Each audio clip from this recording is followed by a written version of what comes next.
And it comes as we're getting that striking new poll out of Iowa. Dasha mentioned it. What can you tell us about that? Wow, this has thrown the political world for a loop because neither party, go back here, neither party has been treating Iowa as a battleground at the presidential level. Remember, Donald Trump did incredibly well here in 16 and 20, won by more than 8 points. This would be, if this actually happened, Harris ahead by 3 over Trump in Iowa. That would be an 11-point shift for Harris in Iowa. What is the climate in Iowa? One thing that might be notable here is you look at where Harris is drawing her support from in this Des Moines Register poll. Among women, 20-point advantage over Trump. This is particularly strong for her independent women and senior women. Trump obviously doing better with men. But one thing to keep in mind in Iowa, abortion has been front and center there with that new 6-week ban that went into effect this summer. That gender gap on display yet again. Fantastic stuff. We'll talk about it throughout the show. Steve Kornacki, great stuff. Over 1 month later. President-elect Donald Trump has sued the Des Moines Register over a pre-election poll that had him trailing Vice President Kamala Harris in Iowa. The lawsuit accuses the outlet and pollster Selzer of election interference. Trump ultimately won Iowa by 13 points. Opinions vary.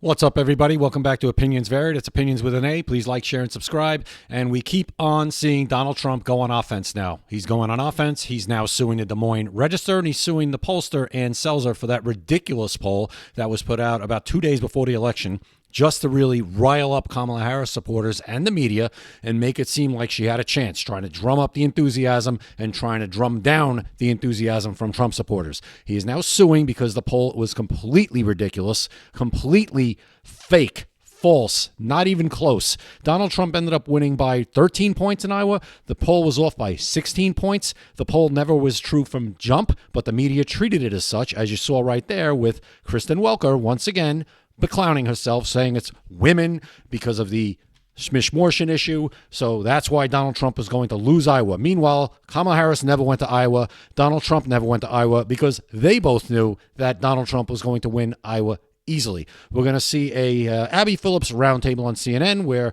she melts down. And actually, CNN is going really to the bottom of the barrel now, where they have Michael Cohen, Trump's disgraced ex-attorney, criminal, perjurer, thief, on to discuss Donald Trump and how Michael Cohen would do lawsuits for Donald Trump. Scott Jennings will talk some sense, and we'll take it from there. Without any further ado, let's go. Michael, you have a unique perspective on this because for a while, you were the guy doing a lot of this work for Donald Trump. Trump may not be the best client, but he certainly is good for the employment rate of the legal industry. He has a lot of lawyers, and he uses them. So most billionaires have a lot of lawyers, Abby Phillips. Tell us more about what kinds of things you did when it came to using the threat of legal action to change narratives, especially around the press. So I stand in a unique position. No, it wasn't to change narratives. It was to make them maybe try to tell the truth. Because not only did I sue individuals or at least threaten lawsuits against individuals if they would write or claim to be writing a story which is defamatory, demeaning, or disparaging to Mr. Trump, I was also sued by Mr. Trump, as you may remember, for $500 million in the Southern District of New York. Yeah, good. The playbook that Donald is doing right now, it's not new. It's not Donald. He's the president-elect. So why don't you're not his buddy anymore. So why don't you address him accordingly? I'm not going to say it. You liar! It's what we did at the Trump Organization, where I would reach out to someone like a Des Moines Register, and I would express to them, I don't believe that this is, number one, legitimate. I believe it's a false story, and I truly believed it was a false story, and that if, in fact, you go ahead with it, we will, and my client has advised me, to file and institute a lawsuit against you for defamation. I would say, of every story that you may have seen, 70% never made it to the block. And the reason why is because I would do the research on the company and see basically what their profit margin was. And based upon that, I know that Mr. Trump, who is a billionaire, and gave me full discretion within which to institute lawsuits and to follow through with them, we would do that. And I used to use the New York Times case as an example of, it may have cost Mr. Trump $1 million, but it cost them $5 million. This is the Times case that he lost. Yes, eventually. Now, he may have lost the case, but he actually won because of the precedent we were able to set If you have an extra $3, $4, $5 million, which I know you don't, because I would do research on the company and find that they had a circulation of 30,000 for the month, I could figure out relatively quickly what their profit margin was. And you want to take your profit margin, you want to give it to your lawyers, that's no problem. But understand, the second that we file that lawsuit, we take it to trial. It's not economically, to your point, viable for a lot of these small papers and such. New York Times is a small paper? Michael, I got to read this statement from the Trump campaign that responding to you being on the show. Stephen Chung, the communications director, says Michael Cohen is an admitted liar, thief, perjurer, and convicted felon. He has zero credibility and clearly suffers from a debilitating case of severe Trump derangement syndrome that has rotted his brain. So we're reading that statement. But Let's read the rest, because Abby Phillips doesn't want to read the rest. Any and all statements made by him about President Trump and others should be disregarded as the rantings of a deeply troubled, jealous, and sad individual who is clearly trying to rehabilitate his image by selling what's left of his soul through lies and deception. Sounds about accurate. And CNN, just to put him on your airwaves at this point, I mean, they are just pathetic. And I keep saying it over and over again. The only people watching this are Abby Phillips' close friends and family and YouTube creators who like to rank on it. That's it. Nobody else is watching this garbage anymore.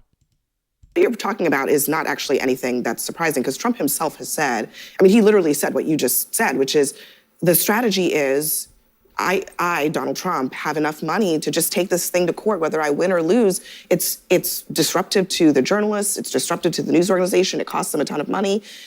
And he's right about that. Well, maybe they should start telling the truth and they won't have to worry about stuff like that, Abby Phillips. It's more than just that. Not only does Donald Trump have money, he has money with the RNC, he has money with his super PACs, and his money has money. Look at all of the tech billionaires that are around him now. There is an indefinite amount of money. And I believe wholeheartedly that the Des Moines Register, very much like ABC Disney, is going to capitulate. And I believe that Donald Trump has actually figured out a way how to change the way that media deals with issues, whether it's... Are you worried at all? Yeah, Abby Phillips didn't want to hear that part. Yeah, they probably will capitulate because they don't want what's going to come out in Discovery, just like ABC News didn't want Discovery. Same thing. And Michael Cohen, yeah, that was a little bit of a truth bomb right there on Abby Phillips. And Michael Cohen, yeah, good work, all of you. You made Trump more powerful than ever. More powerful than ever, like you said. All the billionaires, tech, and everybody else, and now all around him, they all want a piece of the pie. They all want their say. Great job. Thank you very much. About this, Scott, just where it could go, not just the Donald Trump of it all, but if he's creating precedent, it's for everybody. Well, when you introduced Michael, you used the word narratives, and I think Scott Jennings has to be embarrassed to be on the same panel with Michael Cohen there. I would be. One of the reasons Republicans are cheering on this muscular attitude from Trump and pushing back against some of this is because Republicans feel like constantly media organizations, especially in the throes of campaigns, work overtime to create false narratives that may shape the contours of the election. Look what happened. When this poll came out in Iowa, the entire English-speaking world was talking about the gold standard pollster, and Harris has this momentum, and ultimately what we were told was complete garbage. And if you talked to pollsters at the time, they would have told you, this is not real, this methodology is not good anymore. But that's not what people chose to run with because it fit what most people in the press wanted the narrative to be. So he's pushing back on that. Right away. As soon as Scott Jennings starts to make his point, Abby Phillips, got to jump in. Propagandist Abby Phillips. I don't frankly have a problem with it, and if they capitulate, it's because they don't want to go through the discovery and what that might show. You're a Bingo. practitioner, Scott. It's a bad poll. A bad poll is a bad poll. No. It's not a bad poll, Abby Phillips. This was a fake poll put out for a purpose. The purpose was, as we said, to rile up the support for Kamala Harris and to try to rile down the support for Donald Trump. That's what it was for. That's why it's election interference. This poll was fake from jump. And all you got to do, and why they will capitulate, as Michael Cohen said, is because all you would probably have to do is follow the money, and you'll find out who put her up to this. Worse than a bad poll. The Trump campaign pollster Tony Fabrizio at the time called it an outlier. That's a thing. So he called it an outlier. Did you want him to call it fake? He probably should have. He should have said, no, this is fake. I would have. In the polling business, it was an outlier. And if you remember correctly, Donald Trump won the last election. So narrative be damned, he won. Oh, so just let it go. Right. He won. Just let it go. Let it slide. So the next time they'll do this, they'll figure they'll do this, maybe they'll do it a little sooner, or maybe they won't skew it so much to make it, they'll try to make it a little more realistic to rile up support for the opposite side. Right, Abby Phillips? What a joke. Yeah, I mean, this is why I'm always skeptical of polls regardless. Like, you and I would talk every day about the election, and we do rely on polls as indicators, but not determinators of what is going to happen in an election. I think that poll was allowed to be run, and whether you believed it or not, you have your own free will and volition to decide. I don't think anyone, it would have been, I think, negligent to not talk about it, and then it would have ended up being the case that maybe the poll was closer to reality. No. You could have talked about it, but it should have been talked about the way I'm talking about it. And Scott Jennings is saying the poll was fake. It was not even close. It was never even real. That's not how you talked about it, and I evidenced that in the beginning of the video, where you had Kristen Welker with her poll guy going, oh my God, this is incredible, and it's because of the Schmish-Morschen issue, it's because women, and that was the whole narrative. It was framed around that narrative, this poll. So don't tell me this wasn't planned. The whole poll was framed around the narrative that women are going to come out and beat Donald Trump because of that issue. That's what it was framed around. This wasn't just thrown up against the wall. This was planned, and it had a frame around it, and that was it. I think that, like, to say that someone put out a poll that didn't say, because I'm putting this out, now you have to vote, it was a data point, and to be sued over it, well, it feels, and I just think, like, let's call a spade a spade. The poll was wrong. Many of the polls are wrong. They've been wrong for many cycles, but it's not like this is the only thing that has been said in the news from either side that is not true. All right, it ends there. That poll wasn't just wrong. That poll was ludicrous. Ludicrous. And anyone who pays attention knows it was ludicrous because no candidate went there. If Kamala Harris's, if her internal polling with her, whatever her campaign's doing, was showing that Iowa was within reach, even if she was within 3 points down, not up, 3 points down, she would have been in Iowa. But she wasn't. If Donald Trump's polling showed, oh my God, I was getting within 3 points or I'm down 3 points, Donald Trump would have been in Iowa. He wasn't. It was never a thought. But this poll had a purpose, and the purpose, as we said repeatedly, was to drum up her support and to tamper down Donald Trump's support to hope that, oh my God, she's got a chance. And that's election interference. That's what that is. And it was intentional, and it was framed around that issue. And they reported on it like it was real. Nobody came out. You didn't see major news organizations coming out and be like, really don't pay attention to this. This is probably not just an outlier. This is probably fake. No, she's a gold standard pollster, and wow, this is coming from her. This has got to be valid. No. So he should sue. Whether he wins, I really don't care. Let them defend it. Nobody likes to be sued. Let her defend it.